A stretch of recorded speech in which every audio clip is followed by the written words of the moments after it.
Tinkulamusizaako nnyo mukwano gwange najjo sinza obbanga otuuliza bali kwekuumira ku Yugi Updates TV kutegeeza nti okola kyamaanyi nnyo okwekuumira ku mayengo gano. Mbakulisaayo obwakedde mukuliko obwakedde abamu nkimanyi mwatandise dde eggandalo lya weekend wabula kyonna kyonna ky'osinziira okuba nga okola nga kyo kwegamba nga ky'osinziiramu okuba nga otuuninze Yugi Updates TV tukugamba bugambi nti big up. Oluvannyuma lwa UPDF Amendment Bill okuyisibwa tulaba nga Mwami Yoweri Kaguta Museveni atandise okuteekawo strict demands enkakali mu UPDF agamba nti nno yeetaaga military discipline era ng'agamba agenda kukozesa court martial okusobola okulaba ng'afugaza serious crimes mu ggwanga Uganda.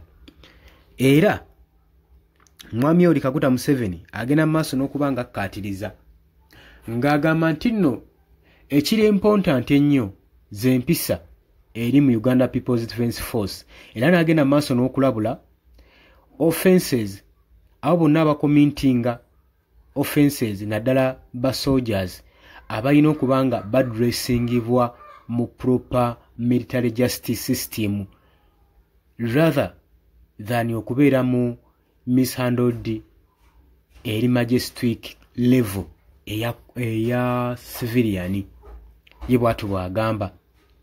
Jjukira nti nno etteeka libadde nti abajaasi kobe ng'obadde w'amagye amagye waaba nga badde azizza omusango mu community kubba kurepinga badde bamutwala mu civilian court gye badde bamulamulira.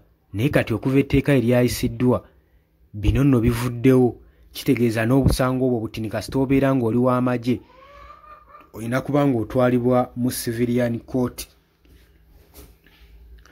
Wabula ayogedde ku nsonga eno ng'alaga nti ali concerned nnyo ku reports ezifulumizibwa eri abajaasi abo abalumirizibwa ocommittinga crimes omuli ez'obutemu sexual assaults. Agamba bano tebajja kubanga batwalibwa mu local authorities, bajja kubanga batryingibwa. Akikkaatiriza ng'agamba nti nno abo abajaasi abanaalumirizibwanga ne basangibwa mu misango gino egy'obutemu egy'obubbi sexual assaults tebasobola kubeera nga bavunaanyizibwa na local authorities, balina okuba nga batwalibwa mu military courts. Yagenze mu maaso n'okubuuza ekibuuzo ng'agamba logic kyali emabega wa kino nga balemerako nga bagamba nti nno violation zino zonna ze baba bagenze mu maaso n'okukola zidimandinga formal and serious judicial process. Singa ow'amagye aba agyenyigiddemu kitegeeza mmwe ba local authorities temuyina maanyi gavunaana muntu oyo, eno ensonga eba erinnya enkandaggo. Agamba omujaasi singa aba akomitinze grave offense ng'okutta civilian, okubba mu public funds oba sexual abuse nga yenyigidde mu sexual abuse, agamba ensonga eno tesobola kubeera ng'ereducingibwa n'aba local issues. Agamba erina kubeera ng'ekwatibwako military court. Era agenda maaso n'okugamba cases ezirina okuba mu sub country level tezirina kubeera ineffective. Agamba zino zigenda maaso n'okutyoboola n'okwandamininga n'omugaso gwa military discipline. Kitegeeza awo mu magye baba tebalinamu mpisa nga tebasobola ku disciplining oba nakwata ku cases nga zino. Era yayogedde maaso n'okwapointinga ng'agamba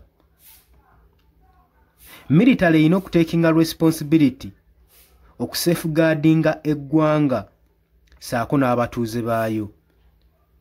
Agamba act yonna yonna eya violence oba okwabusinga olina committing okwabusinga nga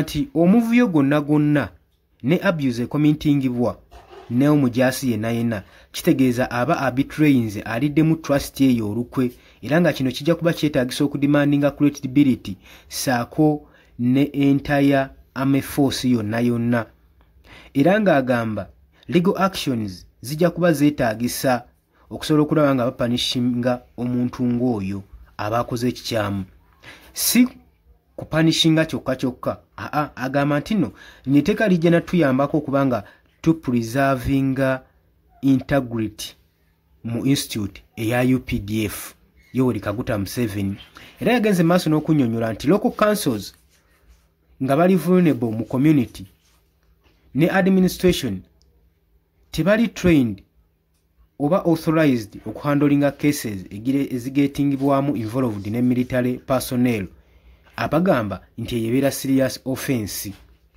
okubakkiriza okuadressinga ensonga nga zino mu community ba local officers ababukiiko bategeeza nga bakiyamaani bakansala okubakkiriza okuadressinga ng'ensonga zino mu maaso gaabwe abawooninze era abalabudde abagamba nti zino sets ziri so dangerous okusipresentinga era agamba zijja kubanga zijjawo public confidence naddala mu magye ne mu board justice system era ng'agenda maaso ng'agamba nti reputation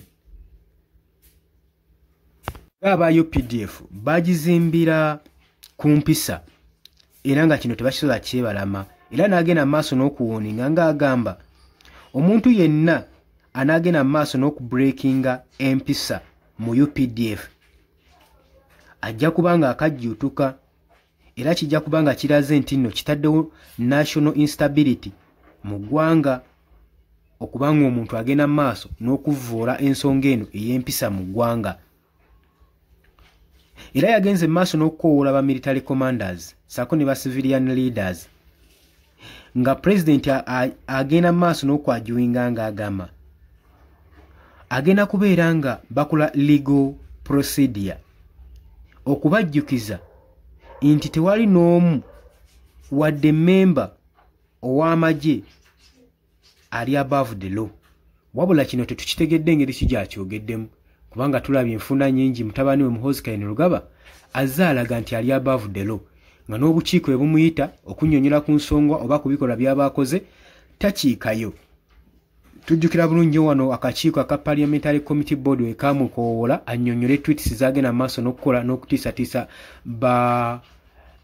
abakulembeze naddala bali ku ludda olw'opposition teyajja bamuyita annyonnyole byagenda maaso n'okutiisatiisa ba neighboring countries abatuliraanyewo Kenya, Sudan, saako ne Congo omwami ono teyalabikako jo twalabyeko jjojjuzi ng'ekitongole ekya Uganda Human Rights Commission kimuwandiikidde n'ebbaluwa nga kimuwa order twalabye nga Muhoozi ajeema kakati Museveni ava ati eri n'atugamba nti teri muntu ali above the law mu UPDF mu Uganda People's Defence Force kyokka nga wano Muhoozi Kainerugaba mutabani we alaga nti nali above the law era takwatwangwako ku nsonga zonna ezigenda mu maaso n'okukolebwa n'ebikolwa byagenda mu maaso n'okukola mu ggwanga agenda maaso n'okustressinga mbu justice must not only be done but must be seen to be done nti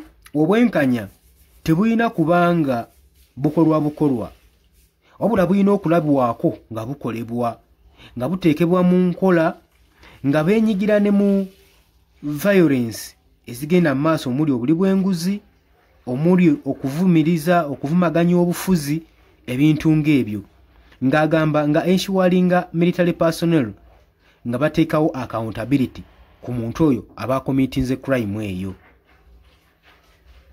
Museveni yalowooza public ejagenda mu maaso okuteekawo trust mu UPDF singa bino binaakolebwa era n'omugaso gwayo okuprotectinga eggwanga lyattu Uganda nze ndabanga lino etteeka lye baakoze okubanga bagezaako okuwolereza Muhoozi Kainerugaba kuba waaba ayogera ku kyempisa yandibadde asinga nnyo ku emphasizinga ku mutabani we agenze maaso n'okubanga vvoola nattattana agenze maaso n'okuvvoola n'okuttattana ekitiibwa ekya UPDF ekya Uganda People's Defence Force. So aba wakukizaamu mpisa tekivanga mu mpisa wabula abakulembeze baakyo ng'atandikira ddala ku CDF be baba basooka okuba nga badisciplininga olwo tomanya abantu bajja kuddamu batrustinge ejje lino erya Uganda People's Defence Force ate bamaking sure nga lisigala liri neutral lisigale nga liri neutral nga liweereza side zonna oludda olwa gavumenti sako n'oludda olw'opposition oluvuganya entebe ya Mwami Yoweri Kaguta Museveni.